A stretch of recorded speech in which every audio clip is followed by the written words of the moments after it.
અંબાલાલને હમણાં એક ભાઈએ ફોન કર્યો, અંબાલાલને, અંબાલાલ કાકાને ફોન કર્યો કે હાલો અંબાલાલ કાકા બોલો. હા બોલું છું, બોલો. હે અંબાલાલ કાકા 2-3 દિવસમાં વરસાદ આવે એવું ખરું? તો કે ભાઈ મને એ બધી ન ખબર હોય, મારે હમણાં મૂકી દેવું છે આ બધું. તમે એક કામ કરો, એ હવામાન ખાતાવાળાને ફોન કરો. એ ભાઈ કે પણ હું હવામાન ખાતામાંથી જ બોલું છું, અમારા કોમ્પ્યુટર ઠપ થયા છે, તમે અમને કંઈક કહો. બરો રામ ભલું કરે. હજી બાએ હાંચવી રાખ્યું છે, જોઈજો, માર્ક કરજો. આ તો આજની પેઢી એવું કે 5-15 હજાર 5 લાખ રૂપિયા રળતા થઈ જાય ને આજની યુવા પેઢી, તો કે બા તમને ખબર ન પડે, દાદા તમને ન ખબર પડે. વાહ ભાઈ, કેમ ભાઈ તમને આ બધું જગ ફરતા આવડી ગયું, વાંચતા લખતા આવડી ગયું, બાને ખબર ન પડે? બાને અને દાદાને ખબર શું કામ ન પડે? જે દાદાને 8 આનાની ટપાલ વાંચતા નહોતી આવડતી, એ દાદો અત્યારે એપલ ફોન મળ્યો વાપરવા, તો ખબર શું ન પડે? આ કોઠાવું જ છે. તોય બા બિચારી ફોન કરે. એટલે મેં દાદાને એવું પૂછ્યું, મેં દાદા આવો સુરત, અમદાવાદ, મુંબઈ આવો એમ. હા એ અમારા છોકરાઓ છે અહીંયા. મેં શું કરે? તો કે બધા મોટા થાય છે. મેં કેમ મોટા થાય છે? કે મોટા થવા મેલા છે. કાં? તો કે જો ઘઉં અહીંથી જાય, બાજરો અહીંથી જાય, તેલ અહીંથી જાય, ત્યાં મોટા થવા મેલા છે. ભલે હસવાય બિચારા.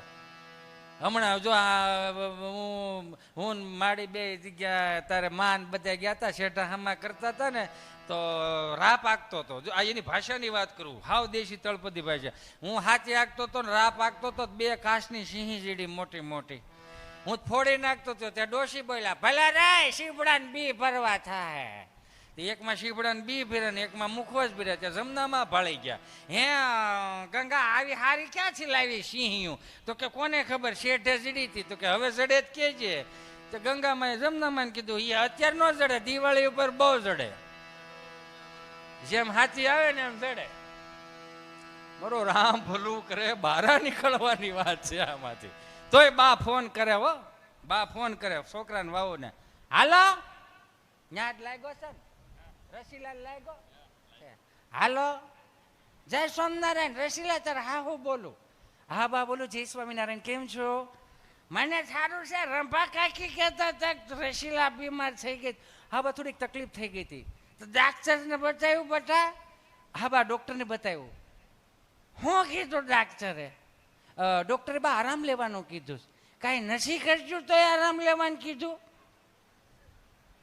અમારે જેમ કુવે 4 વાગે પાણી ભરવા જવું પડતું હોત ને ઘંટલે દડવું પડતું હોત, કઠોળો ગાભા લઈને વાડીએ ધોવા જવું પડતું હોત, તો આરામ લેવાનું કીધું. સમજા? આ તમારે કંઈ કરવું નથી પડતું. ફિલ્ટરની સાફ પાડો, તેની મેળે મેળે ગોળા ભરાઈ જાય, ઘંટીમાં દાણા નાખો, દાણા થઈ રહ્યા, ઘંટી સામે થ્રેડું નાખે, સંપા ભાઈ સાફ બંધ કરી દે, દાણા થઈ રહ્યા.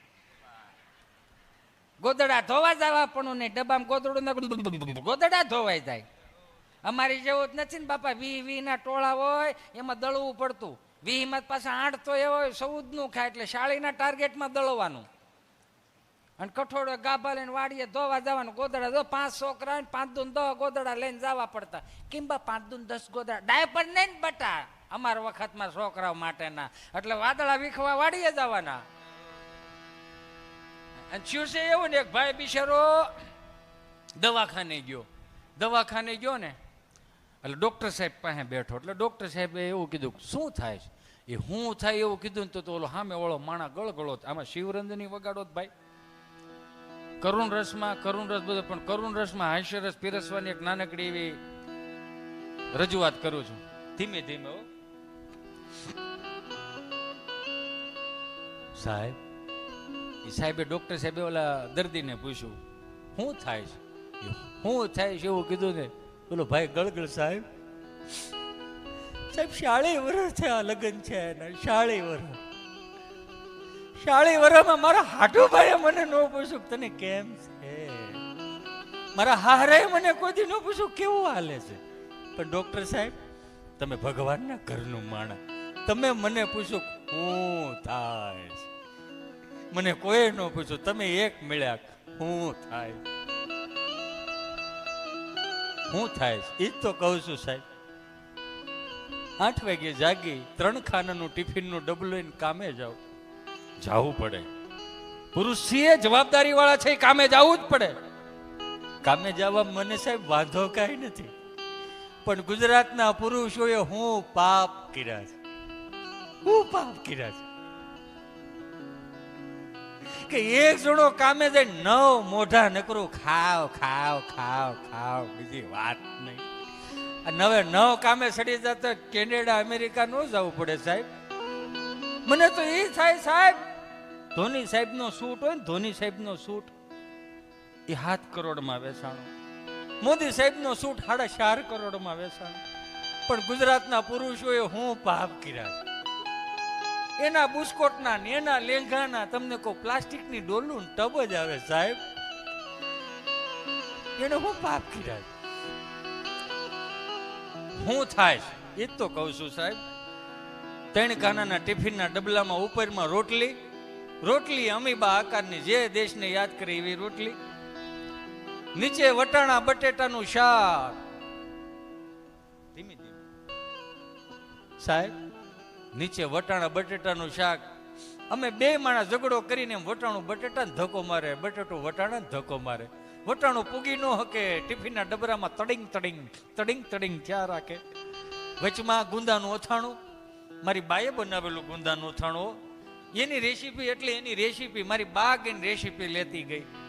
વવારું કોઈ દી પાસે બેઠ્યું નહીં, નકર એમ થાય કે અથાણું મારી બા બનાવે ને તો એવું આવડે. તો કેમ હવે અથાણું નથી, એક ગુંદું હતું કે બા વી ગઈ. મારી બા કેસર કેરીને આખી કેરીનું અથાણું બહુ સારું બનાવતી સાહેબ. તો કેમ હવે નહીં બને, નો જ બને ને, બા વી ગઈ. નવી વવારું ને આખી કેરીનું અથાણું ન આવે. પણ તારી વાઈફ ને કહેતો ખરો કે આખી કેરીનું અથાણું કીધું મેં બનાવ્યું? હા બનાવ્યું. કેવું બન્યું? હું કેવું બન્યું? એ આખી કેરીનું અથાણું મારી સામું પડ્યું, તું જમવા બેઠા, મારો બાપ મારી સામું જોવે, મારો છોકરો મારી સામું જોવે, અને હું કેરીના અથાણા સામું જોઉં. કેમ એવું સારું બન્યું તું? નહીં, સવાલ એનો નથી. તો મારી બા બનાવતી હતી ને તો ખાખડી, કેસર કેરીની ખાખડી, એનું અથાણું બનાવતી હતી. તો તારી વાઈફે કેવું અથાણું સાહેબ? એને રાજાપુરીનું બનાવ્યું. આખી કેરી સાહેબ, આખા જિલ્લામાં 3 કેરી સાહેબ, 3 કે. મારો છોકરો મને કહે, હું અમાહે આમથી આયલો આવું, તમે પૂનમે આમથી આયલા આવજો, આપણે 15 તારીખે ભેગા થઈ જાવ. ખૂટ્યું નહીં સાહેબ. ટિફિનનું ડબલું લઈને કામે વિયો જાઉં, ઠાકો પાયકો હામદે ગોળીઓ પાય, ટ્રાફિક વિધિને ઘેરે આવું, દરવાજો ખખડાવું, દરવાજો ખુલે સાહેબ. ખબર નહીં, પગ મૂકું ને જેવો ઉંબરા, મારા કાનમાં ધાક પડી જાય સાહેબ. હે, ધાક પડી જાય, ધાક. મારી ઘરવાળી બોલે ને મને સમજાતું નથી. છોકરા રોતા તેમ લાગે આખા ગામના હડકાયા કુતરા અહીંયા જ ભેગા થયા, નથી સમજાતું સાહેબ. સાહેબે ગળગળા થઈ ગયા. એ ભલા માણા, તારા ઘરવાળીનું તારું સમજાતું નથી ને તો એને વરદાન કહેવાય, રોગ નો કહેવાય ભાઈ. આની દવા ન હોય. પણ મને બહુ ગમ્યું, તારા પેટની વરાળ તું મારી પાસે કાઢવા આવ્યો ને, મને ગમ્યું. પણ હું કોની પાસે જાઉં? મેં મારા હારાને ફોન કર્યો હતો કે આનું કંઈક કરો, આનું કંઈક કરો. મારા હારા આમાં રોવા મળ્યા. ડોક્ટરના હારા ડોક્ટરને કે સાહેબ, તમે જે કટપીસ લઈ ગયા છો ને એનો ટાંકો આખો મારી ઘરે છે, મારી હું હાલત થતી છે, ભોગવી નાખો બાપા. ખબર નહીં આ પતિ પત્ની. હું તો એમ કહું, એક સમય એવો હતો કે લોકો એવું કે દાંત નો કાઢવાય ને વેવાય ન કરવાય, દાંત નો કાઢવાય ને મિત્ર ન કરો ને. હવે જમાનો ગયો, હવે દાંત નો કાઢતો હોય એની પાસે જાવ ને ખંભે હાથ મૂકો ને પૂછો. નિમાણો થઈને બેઠો હોય ને ખંભે હાથ મૂકો ને પૂછો, અબ તો સૂકી ગયો છો ને. અત્યારે માણસ ન્યા મૂંઝાય, બીજે ક્યાંય મૂંઝાતો હોય એવું કે ક્યાંય મૂંઝાય? તમે જોવો તો ખરા. હું તો વિચાર કરું, 2 કરોડની દેહની જમીન વેચીને મહાનગરમાં આવે, 2 કરોડની વેલ્યુ હું મહાનગરમાં. અને હાલો કદે 2 કરોડમાંથી આપણે 1.5 કરોડનો ફ્લેટ લીધો, કરોડનો ફ્લેટ લીધો, તો પાર્કિંગ એ આપણું નહીં, ધાબુ એ આપણું નહીં. ઓલી 10 વીઘા છે એ હાંસવ્યો. સારે શેઠા તો આપણા બાપુજીના, એટલે તો આપણી માં કહેતી જમીન રહી ને માં કહેવાય. કોક દીક ઊભું રહેવા થાય. આ કોવિડ આવ્યો, કોરોનો આવ્યો. કોરોના પહેલા કાંઈ આપણી પાસે દાખલા તરીકે આમ જો જાહો જલાલી હતી ને, કોવિડ નહોતો ને એ પહેલા તમે જોઈજો, 5-5 હજારના બૂટ પહેરતા, 10-10 હજારના સ્પ્રે વાપરતા. જેવો કોવિડ આવ્યો 500 રૂપિયાના બરમુડામાં આવી ગયા. ક્યાંય ગયું બ્રાન્ડેડ? માતાઓ બહેનો 10-10 હજારના વાળ સીધા કરાવતી હો. અને પાછું એ નથી સમજ પડતી. તમે જોવો તો ખરા, જગદંબાઓને ખાલી એટલું હાથ જોડીને પ્રાર્થના કરું કે તમને 4 વેદો એ વખાણી. દીકરી જન્મે ને તો આપણે શું કહીએ, અમારા ઘેર લક્ષ્મી પધાર્યા, અમારા ઘેર જગદંબા પધાર્યા, અમારા ઘેરે માતાજીનું સ્વરૂપ પધાર્યું, અમારા ઘેર રાધાજીનું સ્વરૂપ પધાર્યું, આપણે એવું કહીએ ને. દીકરી જન્મતા વેદે તમને કહું, તમને બિરુદ મળી ગયું. અમારા પુરુષોનું ક્યાંય 4 વેદમાં લખેલું છે ક્યાંય? અમારા ઘેર ભોળોનાથ પધાર્યા, છોકરો જન્મ કોઈ દી કીધું? અમારા ઘેર નારદજી આવ્યા, ઇન્દ્રનો અવતાર આવ્યો, એવું કોઈ દી ક્યાંય કીધું? વિષ્ણુ આવ્યા એમ? એ તો પછી વરોનો થાય પછી ખબર પડે કે વિષ્ણુનું સ્વરૂપ છે કે ઇન્દ્રનું સ્વરૂપ છે. એ સહજતા છે ને એમાં. અને ગુજરાતીને સમજવું એટલા માટે અઘરો. હમણાં મહારાષ્ટ્રમાં એક કદાચ પુલ બનાવવાનો થયો હોય છે, તો એમાં બધાએ ટેન્ડર ભર્યા. એમાં એક આપણો ગુજરાતીએ ટેન્ડર ભર્યું, એક મહારાષ્ટ્રવાળાએ ટેન્ડર ભર્યું, એક તામિલનાડુવાળાએ ટેન્ડર ભર્યું. મહારાષ્ટ્રવાળાએ ટેન્ડર ભર્યું ને એટલે સાહેબે બોલાવ્યું કે અહીંયા આવો, કે ટેન્ડર ભર્યું છે, એમાં તમે કેટલા ખર્ચા તમે પુલ બનાવી દો? કે બાપજી 100 કરોડ તો રૂપિયા થાય. કે 100 કરોડ રૂપિયા થાય? તો કે હા. કેમ એટલા બધા? કે હોય 100 કરોડ તમને કહું કે માલ મટીરિયલમાં જાહે, મજૂરીમાં જાય, તો તમારું કાંઈ નહીં. કે નહીં, મારે મહારાષ્ટ્રની સેવા કરવી છે. વાહ, સરસ, જવા દો તમે. તામિલનાડુવાળા ભાઈ આવ્યા કે તમે આ પુલ કેટલામાં બનાવી દેવો? તો કે 500 કરોડમાં. કેમ એટલો બધો 500 કરોડ? કે સાહેબ 450 કરોડ રૂપિયા તો માલ મટીરિયલના થાય. 50 કરોડ કે એટલા તો હાથ ઉપર રહેવા જોઈએ ને.